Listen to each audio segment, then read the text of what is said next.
And welcome back. This is Mr. Gilliard. This is lesson number one on the recorder. Here on the site in the download section, be sure to go ahead and download the recorder lessons. I have them all separately up on the site. Actually, no. I have them all in one packet that says recorder packet. Go ahead and download those lessons right now. They'll help walk you through everything. Included in that is a fingering chart to show you exactly which fingers go where on the recorder and everything else. And they go side by side with this video. Okay, the first thing you need to know is how to hold the recorder. Most of you watching this video are probably right-handed. Well, this is going to trip you up a little bit, and I'm going to turn behind so you can see, but you're going to need to use your left hand. Your left hand to hold the recorder up at the top. Your left hand, not your right hand. No, you cannot switch hands, especially if you have a one-piece recorder or one that doesn't have a disconnecting bottom section, because what happens is this part, the bottom two keys here are offset to the right just slightly, so your right hand has to go down here, and your pinky, your pinky is going to cover that last hole down at the bottom. So if you want to play the recorder correctly, you're going to have to put your left hand up at the top. Yes, it's a little bit awkward at first, especially if you don't use your left hand for very much, but eventually you'll get used to it and it'll all be second nature to you. Alright, first things first. There's a hole on the back. There is a hole on the back of your recorder. There's a hole on the back of your recorder. Right there, as well as right there. Hole on the back of your recorder. Your right thumb goes on that hole. Your right thumb goes on that hole for the time being. Your first three fingers, index finger, middle finger, and ring finger. 1, 2, 3. 3 holes on the front. The pinky doesn't do anything. On your left hand. Left hand. Left hand.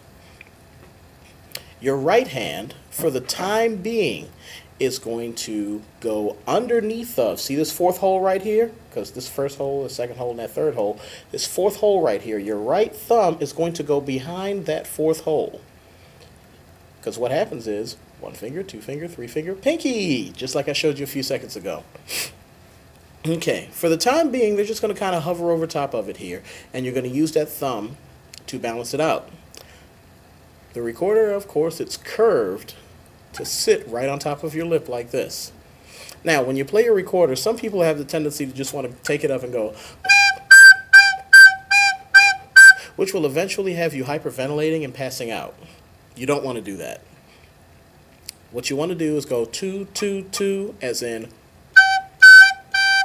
2, 2, 2,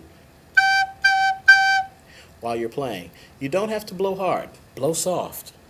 Blow soft. You don't have to blow hard, but keep the air moving while you're playing. Okay.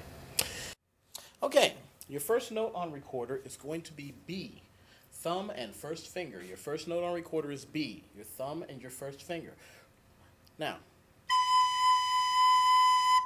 please remember, B is located on the third line of the treble clef. Third line of the treble clef, B.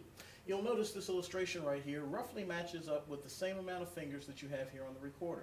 You have 3 up top, which is where your left hand goes, and you'll notice this little extra hole right here is supposed to be representative of your left thumb, going over the thumb hole here on the back of the instrument. So, you're playing B, it's your first finger and your thumb. Let's look at these. Let's look at this first example right here, and it's also the same example located inside of your recorder packet. Here we have 4 quarter notes, then we have 3 quarter notes, and a quarter rest. Normally when we clap and count these, we do this. 1, 2, 3, 4, 1, 2, 3, rest. 1, 2, 3, 4, 1, 2, 3, rest. Now, we're whispering the word rest on that 4th beat, or we can just say 1, 2, 3, 4. Because it's a rest. It's a beat of silence. There's nothing there. You'll remember our time signature here. 4/4. 4 beats in each measure. The bottom 4 means quarter note gets 1 beat. This is how it would sound if we played it.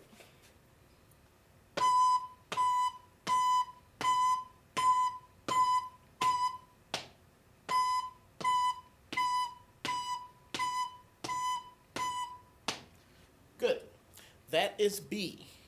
We'll play through it one more time. This time, if you have your recorder immediately ready, you can play right along with me.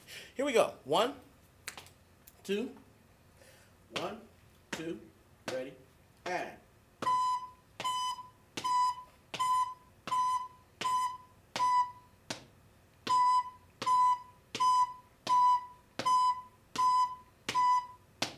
Cool. Okay, now we're going to move on to the next note. The next note that we're going to learn is going to be the note A. The next note we're learning is the note A. A, as everyone remembers properly, is located on the second space of the treble clef. A is located on the second space of the treble clef. A is located on the second space of the treble clef.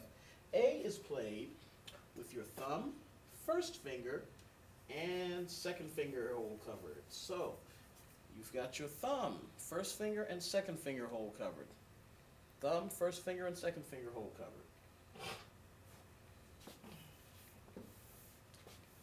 Let's do a little bit of switching it up here.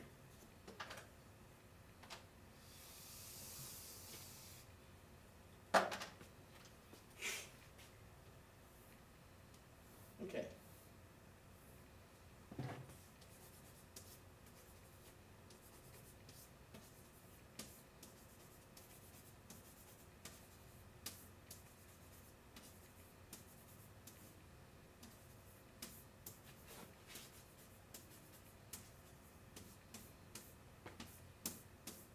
Okay. We've got A, rest, A, rest, A, rest, A, rest, A, rest, A. Let's play it. 1, 2, ready, and.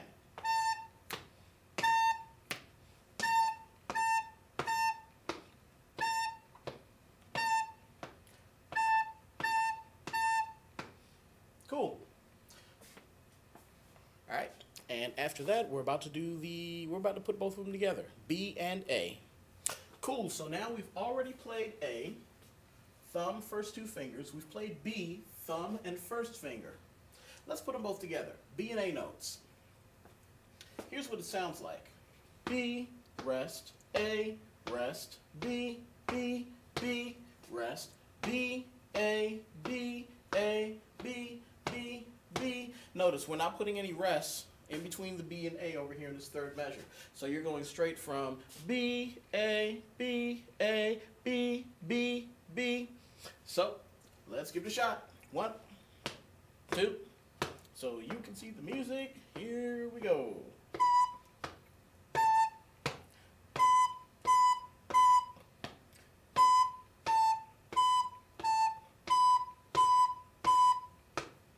Cool. That's all 4 measures. Those are the notes B, thumb and first finger, and A, thumb, first finger, and second finger. Thumb, first finger, and second finger. In our next lesson, we'll move on to the note G, and we'll discuss a few more concepts. Take care. Have a good weekend, or good day, or good whatever it is you have right now. Peace.